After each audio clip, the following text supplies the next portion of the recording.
Reka twongere tubasuhuze kandi tubahe ikaze bakunzi ba Uburyo YouTube Channel, aho muherereye hirya no hino ku isi mukurikirana ibiganiro bica ku Buryo TV.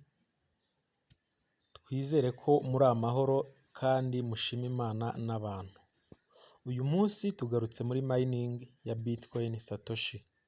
Tugarutse kureba ni gute wahuza Core na Metamask Wallet yawe, ni gute wabihuza, ni gute wakora connect ya Core kuri Metamask Wallet yawe. Impamvu tugarutse kuri iyi video, hari abantu bakomeje babidusaba ko iyo twakoze bwa mbere itagaragaraga neza, akaba ari nayo mpamvu uyu munsi duteye gusubiramo iyi video kugira ngo utabibonye neza wongere ubikore, wongere urebe aho utabashije kubona.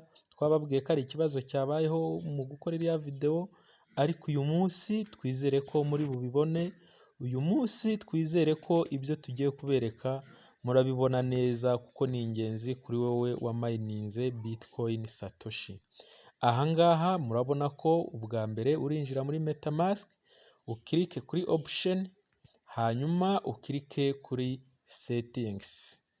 Kabiri urakora kuri network, wongere ukore kuri add network. Hanyuma gatatu uruzuzamo aya magambo cyangwa se uruzuza udutebo urabugezeho. Ahambere ni network name, kabiri ni RPC URL, urashyiramo iriya link. Kuri network name urashyiramo Core chain, hanyuma kuri chain ID urashyiramo 1116, symbole ni Core, block explorer URL urashyiramo iriya link.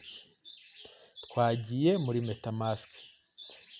Buri wese umayininga Bitcoin Satoshi ahangaha arahafite, niho kuri dashboard ya Metamask. Ukinjira rero urakora hariya hejuru kwa turiya turongo dutatu, urakora kwa turiya turongo dutatu kugira ngo ukonegite Core yawe hano muri Metamask app yawe cyangwa se muri Metamask Wallet.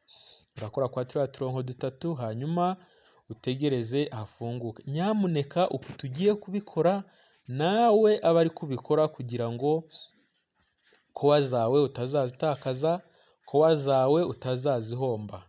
Ahangaha ugikora ku turongo dutatu harafunguka page iteye itya, harafunguka page iteye itya kuri buri wese.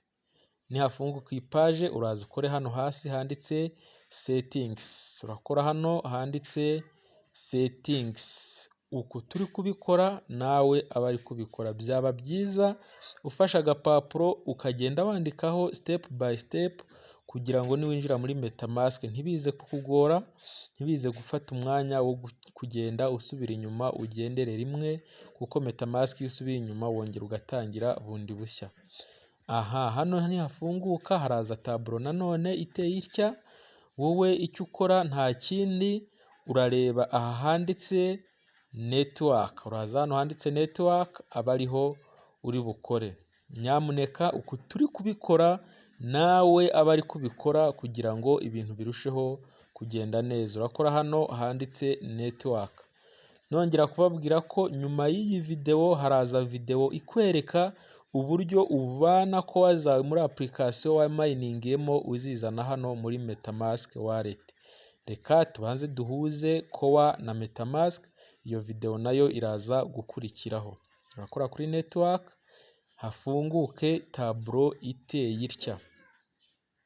Nugera ahangaha uramanuka hano hasi mu ibara ry'ubururu, aba ariho ukora aha handitse add network. Uraza hano handitse add network, aba ariho ukora utegereze hafunguke. Nyamuneka reka twongere tukubwire ngo ibi bintu ubikore ubishyizemo ubushishozi kugira ngo Core zawe ejo utazazibura wabikoze nabi, kugira ngo Core zawe ejo utazazitakaza ubikore ubishyizemo ubushishozi.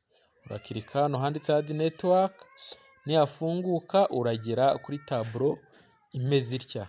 Uragera ahangaha, hanyuma urahabona popular, hirya yaho handitse custom network. Wowe icyo uri bukore uraza hano handitse custom network, aba ariho ukora. Urakora hano handitse custom network, utegereze hafunguke. Ahangaha niho uri bukore kuri custom network, utegereze hafunguke kugira ngo twuzuze ya table twabonye. Nyamuneka ibyo tugiye gukora nawe aba ariko ubikora. Murabona ko yafungutse table yacu, murabona ko hano twamaze kuzuza, ariko tugiye kubisubiramo tubikwandikire neza ukuri bubyuzuze, ukuri bugenda ubyuzuza. Aho ugifungura hano urasanga izi table nta kintu kirimo. Hano kuri network name urashyiramo core chain, gutya twabyanditse, ngira ngo muri kubona ko ari nabyo biri muri table. Wowe wandikemo core chain. RPCUR urashyiramo aka kalinki, ni ta ebyiri pa na sa mu nyuguti ntoya, utudomo tubiri, uturongo tubiri tuberamye, RPC akadomo coreDAO.org. Hanyuma kuri chain ID urashyiramo 11 16. Kuri symbol urandikamo core mu nyuguti nkuru. Hano kuri block explorer UR urashyiramo aka kalinki, ari nako kari ku rukuta rwa Twitter rwa coreDAO, ni hash ta ebyiri pa na sa mu nyuguti ntoya, utudomo tubiri, uturongo tubiri tuberamye, scan akadomo coreDAO.org. Nyamuneka uku nguku twabyanditse aba ari kubyuzuza mu utu dutable, aba ariko ubyandika hano muri utu dutable kugira ngo ibintu birusheho kugenda neza, kugira ngo ukonegite core yawe muri Metamask Wallet yawe. Uku nguku twabikoze nawe aba ariko ubikora. Murabona ko twagerageje kubereka etape par etape y'ukuntu uri bubigenze, y'uburyo uri bubikore, kugira ngo nawe ejo utazavuga ko core zawe wazitakaje bitewe n'amakuru atari meza wabonye, bitewe n'amakuru ashobora kuba yakuyobeje. Uyu munsi nicyo gituma dusubiyemo iyi video, kugira ngo bandi batabibonye babone neza uburyo bikorwa, nabo babashe kubisubiramo. Nugera ahangaha umaze kuzuzamo ibi ngibi byose, icyo urakora nta kindi, uraza ukore hano hasi handitse add. Ukimara gukora hano handitse add, harafunguka table. Twe twamaze kubikora, ntabwo twongera kubikora nanone, ariko we harafunguka table yindi. Iyo table iri bufunguke ukore ahanditse ngo click, urakora ahanditse got it, urakora ahanditse got it, uhite ugera ahangaha. Urahita ugera kuri iyi tableau. Murabona ko aha twamaze kugera kuri core chain, twamaze gushyiramo core yacu muri Metamask. Urabona hano hejuru handitse wallet, hariho core chain. Kuri wallet yacu hariho core chain. Ahangaha umurimo uba ugenze neza, uba umaze gushyira core yawe muri Metamask Wallet. Handitse core chain. Hano hasi kuri token murahabona core, dufitemo 0. Nyine ntabwo core zari zava muri application, ziracyari muri application, ariko hano twamaze gushyiramo iyi network ya core, cyangwa se iyi core muri Metamask Wallet yacu. Murabibona ko core chain ni irimo. Murabona ko hano hasi kuri token dufiteho 0 core ndetse na $0. Mu gihe core zacu ziraba zamaze withdrawinga ziza muri Metamask, urajya usanga core zawe ziri hano hasi, ndetse n'uburyo zingana cyangwa se n'ikigero cyazo mu madolari bizaba bihari cyangwa bigaragara. Ahangaha rero ugeze aha byose uba umaze kubisetingamo, uba umaze gushyira core yawe muri Metamask Wallet yawe. Nushaka kongera gukora test, urakora hariya hejuru handitse wallet cyangwa core chain, urahakora, hanyuma hazemo tableau imeze itya. Murahabona hano rimwe hari Satoshi chain testnet, kabiri haraza core chain testnet, hanyuma hano kuri gatatu ari naho havivuye turicyari muri core chain ariyo tumaze gushyiramo. Wowe icyo uri bukore ushaka gushyiramo testnet, urasubira kwa ziriya ebyiri zo hejuru ukore kuri imwe ushaka. Wakora kuri Satoshi chain testnet cyangwa se Core chain testnet, urakora kuri imwe ushaka muri zo bitewe n'iyo ukoresha, ariko zose zikora kimwe usibye ko zitandukaniye ku kantu gatoya.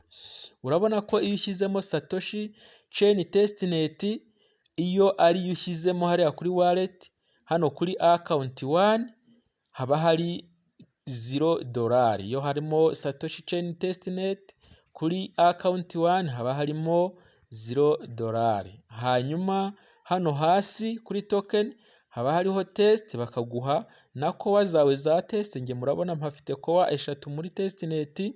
Hanyuma hirya hakaba handitse test BTCS cyangwa se test Bitcoin Satoshi. Ahangaha ni muri Satoshi chain testnet, niho itandukaniye na Core chain testnet. Reka turebe iyo ushyizemo Core chain testnet kuri wallet. Murabona ko dushyizemo Core chain testnet hano, hanyuma kuri account 1 dufiteho ingano y'amadolari ya Core dufite kuri wallet 1. Hano mfite amadolari 24,600. Aya ngaya ni aya teste ya Core mfite hano muri Core chain testnet. Hanyuma hano hasi kuri token urabona dufite Core za Core zanjye 3.7, murazibona ni za teste. Munsi yaho nanone bakazikugaragariza mu madolari 24,600.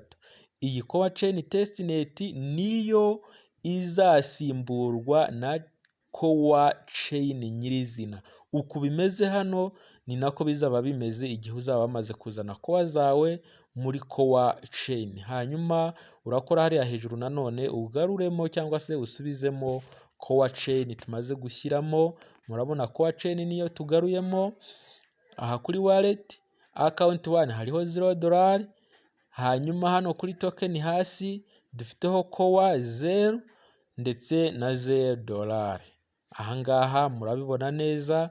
Ahangaha ibyo byose twagiraga tubereke ni itandukaniro riri hagati ya Satoshi chain testnet na Core chain testnet ndetse na Core chain nyirizina. Iyi Core chain nyirizina rero yamaze kugera muri Metamask Wallet yacu.